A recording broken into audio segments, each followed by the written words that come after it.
You know, today was a lot colder. It's 21 degrees out, so I put on a little bit of extra warmth for layers. But I feel like I should be doing the old, for the peace of the kingdom. For the peace of the kingdom. For the king!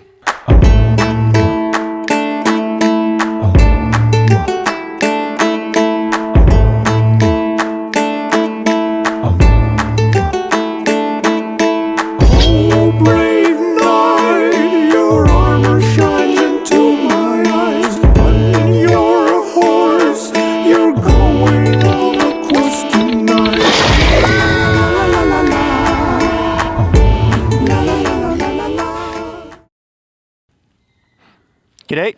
Today we're going to be able to finally test the full power of our newest hand cannon. I was able to finally get the 60 caliber balls, and those are going to be a lot different compared to the 50 caliber ones I was using. Less pressure bleed off, as well as being a little bit more power in the kick. So I had to go down in grain, back to kind of a starting grain. I got it loaded up at 60 grains of powder instead of 50, like when I started with the 50 cal balls, but it's a more of a pistol load, so we're kind of playing it safe to begin with, and then we'll go up from there. So let's see what it does.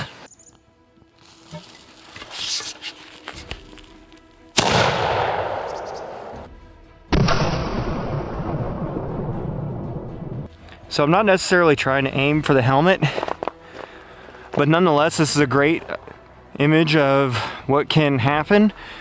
I mean, this guy definitely had a headache, would been knocked on his butt, but didn't go through. Hard to say if the visor would have protected him from any kind of shrapnel from the lead. I think it would have. So let's get a second shot. I'm trying to aim for the breast. I mean, that helmet was a little on the spendy side, so I'd rather not be completely destroying it. 60 grain seemed a little on the weak side, so we're gonna up it to 75 grain. And I think for this matchlock, for this caliber, that's probably the safest load for both the fire rate with the pressure buildup and effectiveness. We could probably load it a lot heavier. I'd prefer not to. That kick it wasn't like the 100 grain when I did the 50 cal ball, but the kick was fairly substantial for what little it was. So we're gonna get a next shot in. Let's hope for a body.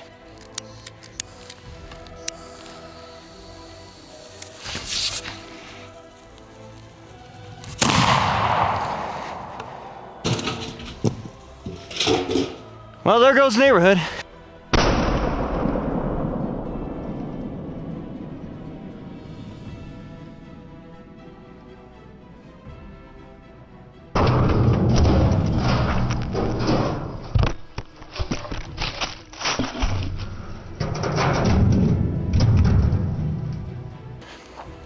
So after hitting the helmet twice, this is what we got. I'm gonna take the helmet off now so as not to damage it anymore, so I can get it repaired. And like I said, it wasn't really cheap, so I'd rather not completely destroy it. Still though, we got some great tests. All that wood in there, that's actually from the pole that basically the neck portion was sitting on. And on the back side, I saw it a minute ago. Oh, no, maybe not. I think right there I see barely a dent, so the bullet wasn't able to go all the way through. Let's see if we can find it in here. Doesn't look like the bullet's still in here. I'll look for it later in my workshop where it's a little warmer, so we'll get back to this. For now, we'll keep shooting at the armor. Something I did notice just now, right where that hole is through the breath hole, it actually just stretched out the hole and didn't really necessarily tear through that much. That's actually kind of surprising. It should be an easy fix for both these dents. A little bit of welding and then re-drill for the breath hole and just a little bit of hammering out the dent and then smoothing up. Should work fine. So it felt like I was aiming low enough, but I kept hitting in the head. I mean, a lot of people would think that's a good thing. But in this time period, the helmet would have been the thicker piece of armor with a little bit more emphasized sometimes on the visor. So I'm trying to aim for the body because that would have been more of a guaranteed hit in some cases. It's not like modern day where you actually can accurately always aim your weapon at a head and take out someone. At this time period, you're shooting smoothbore with very limited knowledge on how the black powder actually works. That's why I'm trying so hard to aim for the body. So we're gonna try again. Let's hope we can get it. If not, we'll try again.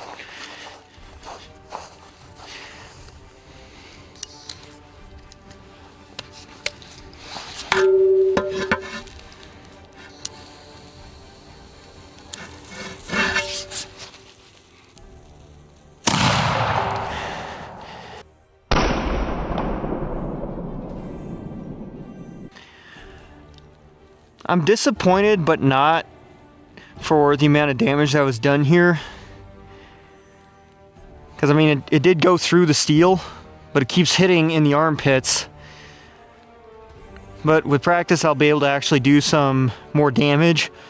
But for now, especially with the damage we saw on the helmet, I'm satisfied with just the power of the 60 caliber balls over the 50.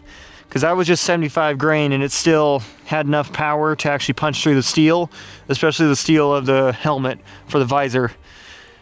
Though I'm not entirely convinced on that one. Went through as well.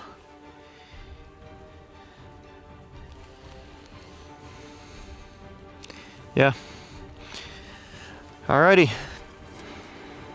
So normally I'd be doing this bit off camera just to save time, but so it's actually 2 days later since I last recorded the armpit shot on the left side. Get that later. But between now and then, when this video is supposed to be released tomorrow, a much larger YouTuber commented on my video saying he could recommend it to anyone else who might see the comment. That stuck out to me and kind of made me realize I was kind of half-stepping that last shot.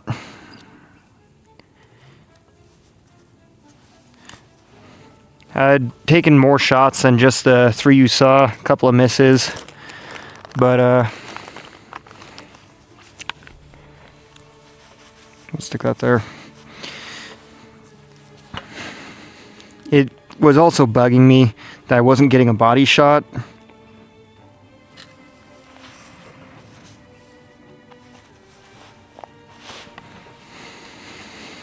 Like, I was hitting my target, but I'm also not used to firing this matchlock. And because of that, my shots weren't as accurate as with the 50 cal. So we're back out again, and this time what I'll do is I'm gonna kind of edit around the footage just to show me taking the shots until I hit down in the belly. So could be a couple of shots added on. The video would have been only like 5 seconds, less than 7 minutes had I not done this. This will add on just a little bit of gun nut ASMR. So we'll see how well it does.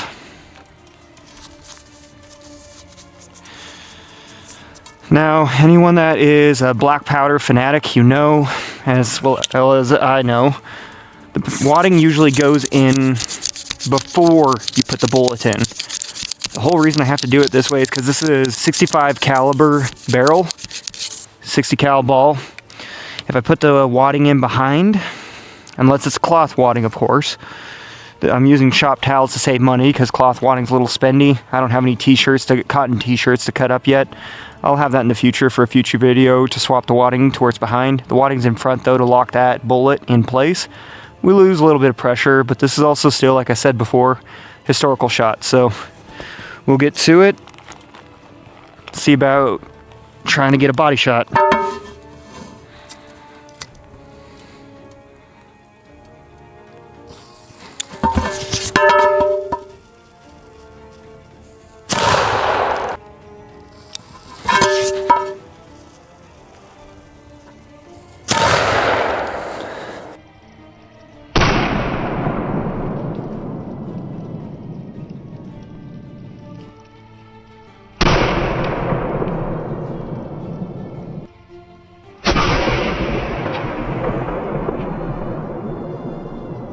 Yeah, this guy is definitely out of the fight. He ain't, there's no surviving that. That would have taken him, if not in the heart, right above it. That would have taken out a lung. Sucking chest wound. And just imagine that, what you will, what it could be. Like, it just sucked all the padding out, so imagine what it would suck out beyond that. I'm gonna take this into the shop and we'll get a look on the inside of everything. The lovely thing about living in a bowl of the Rocky Mountains is weather can turn on you at any second. It started pouring down rain right as I was cleaning up. Luckily, got in before everything got too wet. My gambesons over by the fire getting dried off. I'll probably do a short of doing treatment for my helmet with a little bit of oil and scoring to make sure no rust builds up on it. But for now, we're gonna get right into the damage on the breastplate. As you can see right here, we of course have our 2 holes that we shot. That's the inside. This little bit of scuffing you can see right here, that is all from when we first shot it and patched it. And then down here is our other shot. That first shot had something similar to this, where it was spread out and laid over when the 50 cal had punched through. The 60 cal did the same thing, but it just left more of a tear. This shot didn't have any kind of material left on it that I could find, but that one just punched right through as well. Now, what's interesting is when I took it off the gambeson, this is probably all just paint flecking from when the armor was hit and it rattled all that free.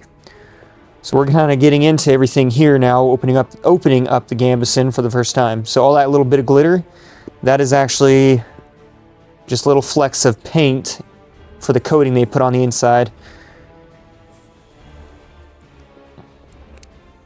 So when we open it up, so right there, we can see both bullets roughly tore through at the same spot.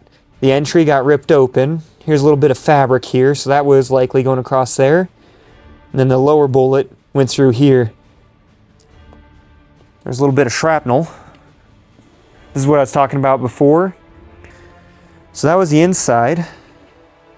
From what I can see, these 2 holes, the exit wounds would have been nothing too special. However, that still would have brought in a lot of this batting, just torn it right through, and that would infect a wound quite badly. I'm also seeing a little bit more little flecks of shrapnel in this top hole. Can't quite get it out. It'd probably be too small to show on camera. So let's look at the backside more. This would have been a perfect example in my last video, if I had had it, of just how bad these gunshot wounds would have been. The amount of batting there is quite substantial that would have been torn through. This kind of thing would have been likely from going through the lung, and it would have been a sucking chest wound. They wouldn't have had a way to treat it at this point in time effectively, like we can now. And all of that could have also had things such as bits of the lung attached to it. So you'd have the lung probably getting followed out through it, along with any other bit that was shot out. This is all just conjecture for what we're doing here. I'm not any kind of medical professional, so don't take my word for it. It's theory. If you are a medical professional, please do share your thoughts on what this kind of wound could have looked like down in the comments. I can only share what little knowledge I do know about it, but getting shot twice, because this would have been a line of handgunners that would have been firing, similar to a line of archers. Getting shot in the chest twice, like even just this, that would have taken our man down. However, I'm pretty sure, had he been wearing the gorget like before, like I had before, that probably would have been enough to absorb the impact. I probably should have put that back on for this video, but the whole goal was to just try to get a body shot of what it would look like if he was hit in a lone piece of armor, not the helmet, not a gorget. We've seen the gorget damage. However, that was also a smaller ball. We'll try to get back to doing another gorget shot for a fully equipped soldier. But for now, this is what we're going to be doing, because this is all I can afford to deal with. But yeah, so a little man likely would have not been able to survive that.